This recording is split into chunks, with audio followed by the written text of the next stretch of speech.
Hello friends, नमस्कार। सभी लोगों का स्वागत है। रैपिड रिवीजन के तहत हम लोग ऐसे प्रश्नों को देखेंगे जो एग्जाम में बार बार पूछा जाता है और मध्यकालीन इतिहास को हम लोग इसमें देखेंगे। कंप्लीट हो चुका है। 2 से 3 वीडियो के अंदर में ही आपको मध्यकालीन इतिहास जो है पूरा रिवीजन हो जाएगा। सभी महत्वपूर्ण प्रश्नों को देखेंगे और इसमें इस प्रकार के प्रश्न है जो बार बार आपके एग्जाम में आ रहा है, कहीं ना कहीं आ रहा है और आपको वो प्रश्न हो सकता है, आपसे गलती हो सकता है। तो इसीलिए आप देख लें प्रश्न को, वीडियो को, और आपको यदि अच्छा लगेगा तो चैनल को सब्सक्राइब और वीडियो को लाइक कीजिएगा। प्रारंभ करते हैं आज के वीडियो को। पहला चैप्टर है आपको मध्यकालीन इतिहास में दिल्ली सल्तनत। दिल्ली सल्तनत से सभी महत्वपूर्ण प्रश्नों को इस वीडियो के माध्यम से देखेंगे। पहला प्रश्न इस तरफ आप लोग देख सकते हैं कि एग्जाम में जहाँ जहाँ पूछा गया है, कब कब पूछा गया है, सभी प्रश्न दिया हुआ है आपको, कि आप देख सकते हैं कि आपको कोई ये ना हो कि शक हो कि ऐसा नहीं है। तो प्रारंभ करेंगे और पहला प्रश्न है दिल्ली सल्तनत का वह सुल्तान जिसको लाख बख्श कहा जाता था। प्रश्न आपको हो सकता है कुछ प्रश्न आसान लगे, कुछ प्रश्न कठिन भी देखने को मिलेगा और इसी प्रकार के प्रश्न एग्जाम में गलत हो जाता है। तो दिल्ली सल्तनत में लाख बख्श के नाम से जाना जाता था कुतुबुद्दीन ऐबक को। गुलाम वंश का प्रथम शासक कुतुबुद्दीन ऐबक। कुतुबुद्दीन ऐबक की राजधानी कहाँ थी? लाहौर। भारत में मोहम्मद गौरी ने प्रथम अख्ता प्रदान किया था। तो मोहम्मद गौरी ने प्रथम अख्ता प्रदान किया था कुतुबुद्दीन ऐबक को। दिल्ली सल्तनत के शासक जिसने कुतुब मीनार के पास हौज शमसी का निर्माण करवाया था। कुतुब मीनार को निर्माण कराए हैं कुतुबुद्दीन ऐबक और कुतुब मीनार के पास है हौज शमसी। हौज शमसी के निर्माण करता है इल्तुतमिश।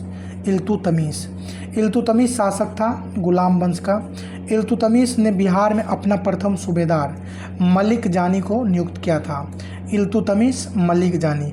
याद रखने के लिए आपको मैं एक थोड़ा सा बताता हूँ क्लू। मिस, आपको इल्तुतमिश में से केवल मिस देखना है। मिस समझ सकते हैं आप, मिस है। मिस किसको बोलते हैं? मैडम को मिस। और मिस को क्या बोलते हैं? जान। तो जानी, मिस जानी। तो इल्तुतमिश जानी, ऐसे याद रखना है। इक्तादारी प्रथा प्रारंभ किया था इल्तुतमिश ने। दिल्ली में पहला मदरसा स्थापित किया था इल्तुतमिश ने। मुस्लिम शासक जिसका साम्राज्य दारुल इस्लाम का एक भाग माना जाता है।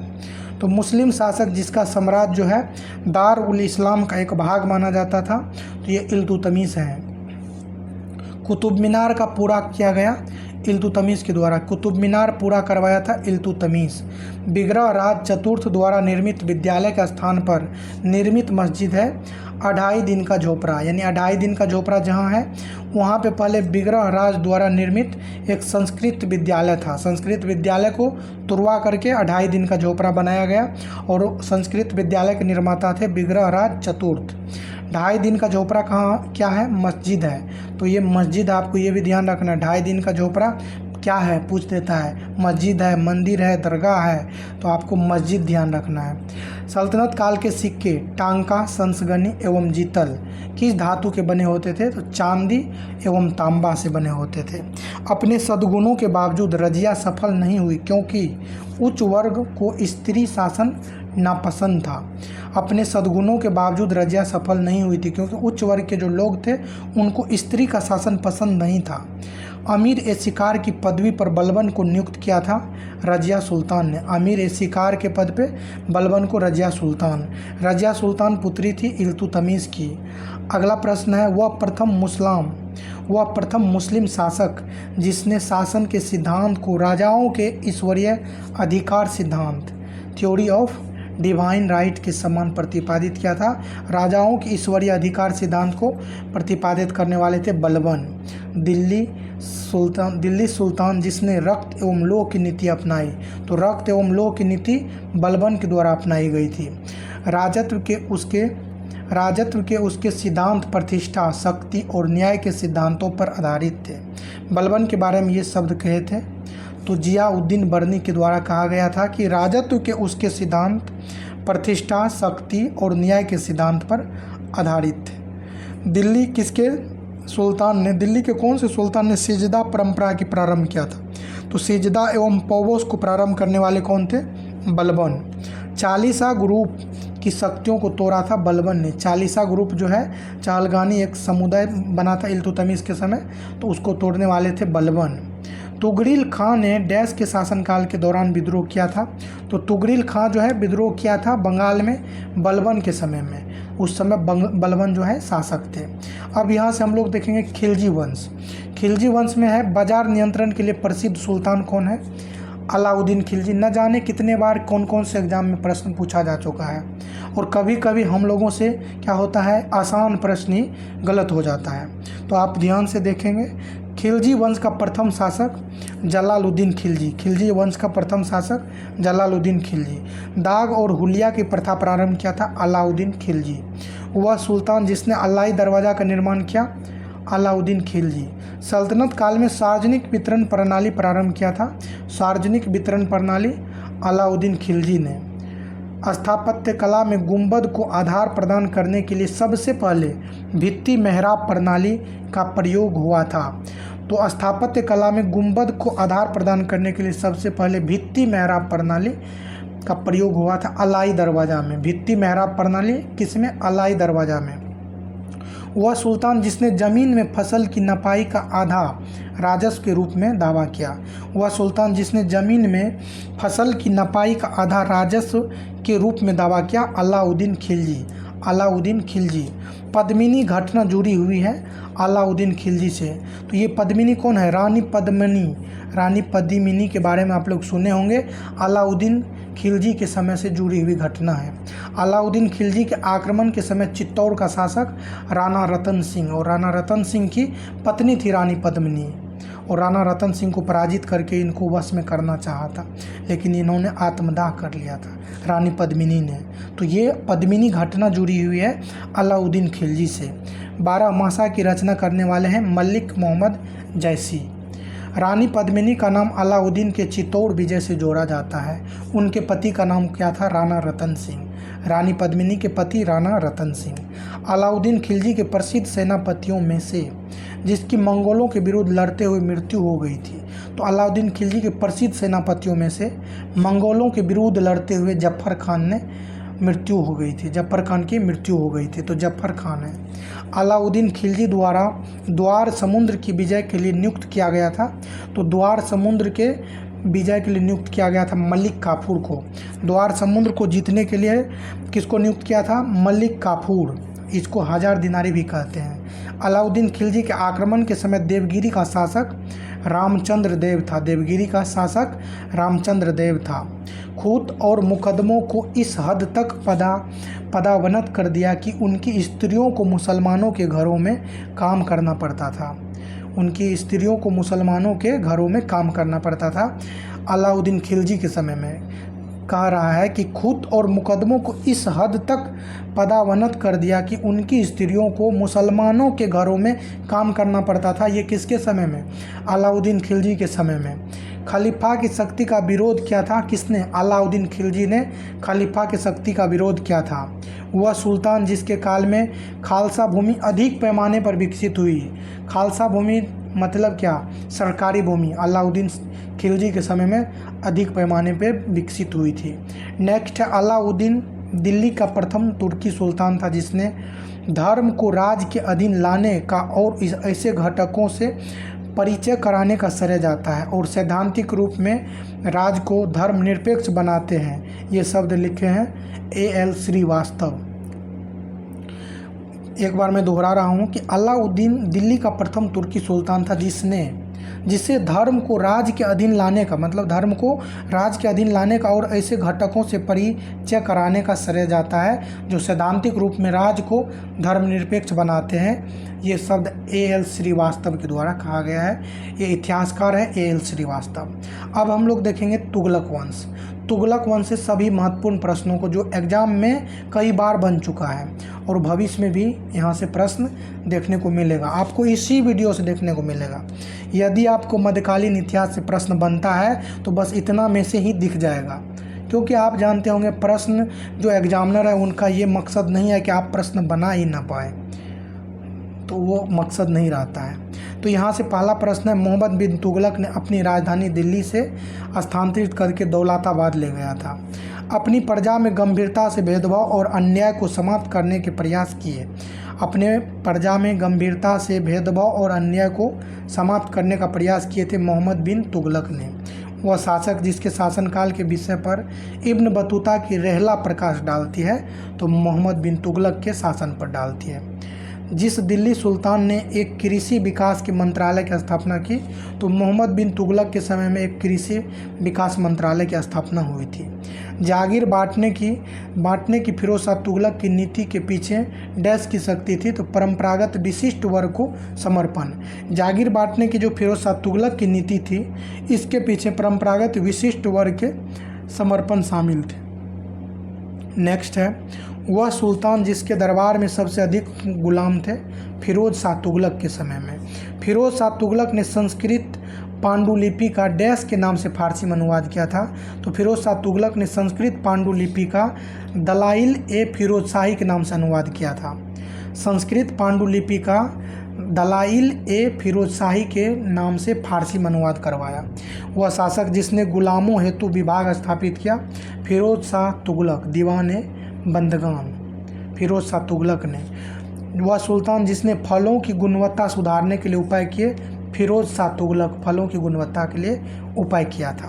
फिरोज शाह तुगलक द्वारा स्थापित दारुल सफ़ा क्या था? दार उल सफ़ा एक खैराती अस्पताल था। दवाई दारू आप लोग सुने होंगे दवाई दारू, तो दारुल सफ़ा एक खैराती अस्पताल था। वह सुल्तान जिसने बेरोजगारों को रोजगार दिलवाया फिरोज शाह तुगलक। वह सुल्तान जिसने सबसे ज़्यादा नहरों का निर्माण करवाया फिरोज शाह तुगलक। सबसे ज़्यादा ध्यान देना है, सबसे ज़्यादा फिरोज शाह तुगलक। नेक्स्ट है तारीख़ मुबारक शाही। अब यहाँ से सैयद वंश को देखेंगे। तारीख़ मुबारक शाही का लेखक याह्या सरहिंदी डैश के शासनकाल में था तो याह्या सरहिंदी सैयद वंश के शासनकाल में था। तारीख़ मुबारक शाही के लेखक याह्या सरहिंदी सैयद वंश के शासनकाल में था। तैमूर के आक्रमण के बाद भारत में सैयद वंश का राज स्थापित हुआ। अब लोधी वंश से संबंधित देखेंगे। लोधी वंश की स्थापना बहलोल लोधी ने किया था।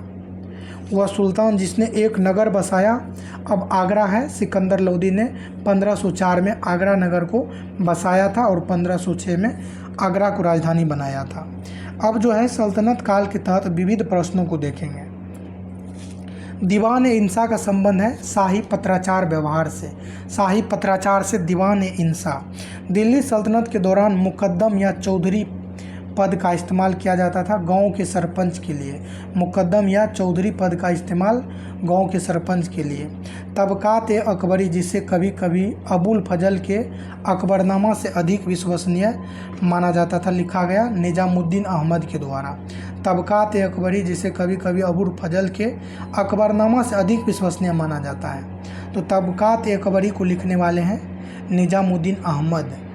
निजामुद्दीन अहमद तबकात अकबरी के लेखक हैं और अबुल फजल जो है अकबरनामा के लेखक है। दिल्ली में पहला मदरसा स्थापित करवाया इल्तुतमिश ने। गीत गोविंद का रचयिता कौन है? जयदेव। गीत गोविंद को लिखने वाले कौन है?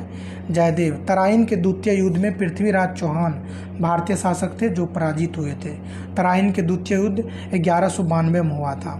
यहाँ एक चीज़ मैं बता देता हूँ कि तराइन का तृतीय युद्ध भी हुआ है 1215 ईस्वी में और कहीं कहीं आपको 1216 भी देखने को मिलेगा।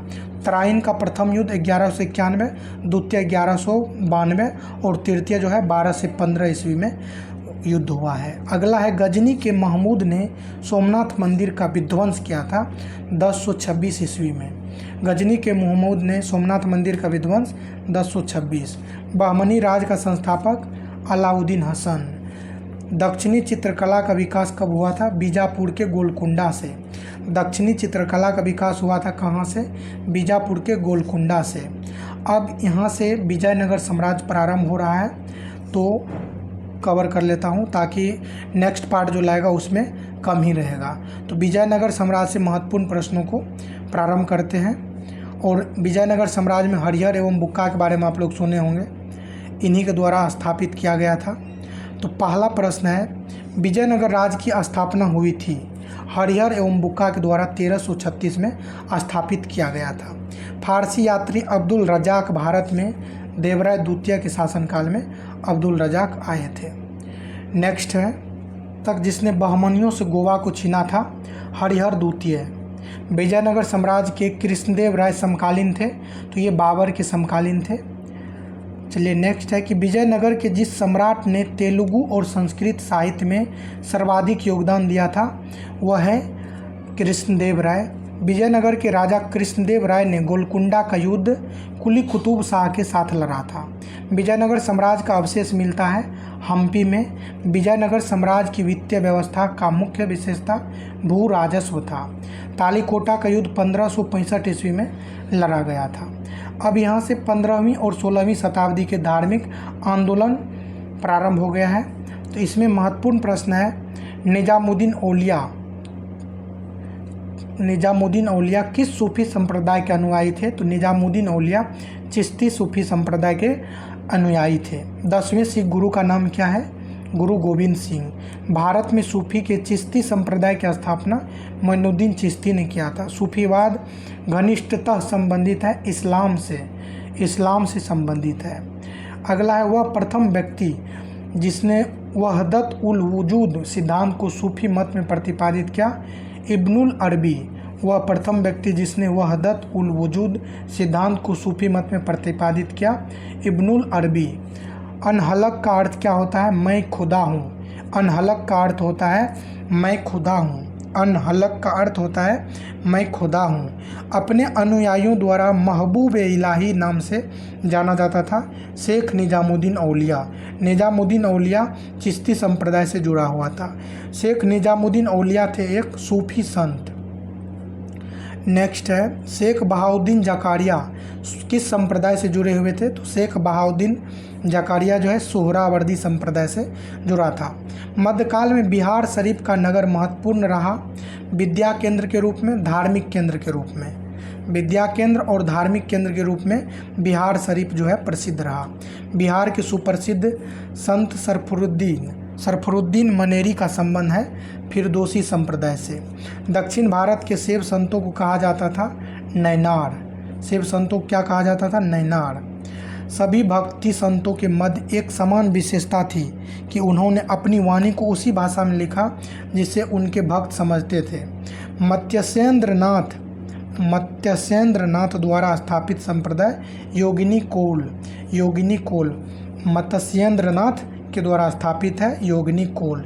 निर्गुण स्कूल के बड़े समर्थक हैं कबीर। भक्तिकालीन संतों से कृष्ण के आराधक नहीं है कबीर कृष्ण के नहीं है। भक्तिकालीन संत चैतन्य का वास्तविक नाम है विशंबर। सिखों के 10वें गुरु गोविंद सिंह का जन्म कहाँ हुआ था? पटना में। 10वें सिख गुरु का नाम है गुरु गोविंद सिंह। खालसा पंथ का गठन गुरु गोविंद सिंह ने किया था। वरकारी समाज सुधार आंदोलन आरंभ हुआ था महाराष्ट्र से। वरकारी समाज सुधार आंदोलन प्रारंभ हुआ था महाराष्ट्र से। अब यहाँ से प्रारंभ होगा मुगल साम्राज्य को हम लोग नेक्स्ट वीडियो में देखेंगे। इसका जो दूसरा पार्ट लाएंगे, तो आप लोग ज़रूर इंतज़ार कीजिएगा, उस वीडियो को भी देखिएगा। सभी लोगों को धन्यवाद।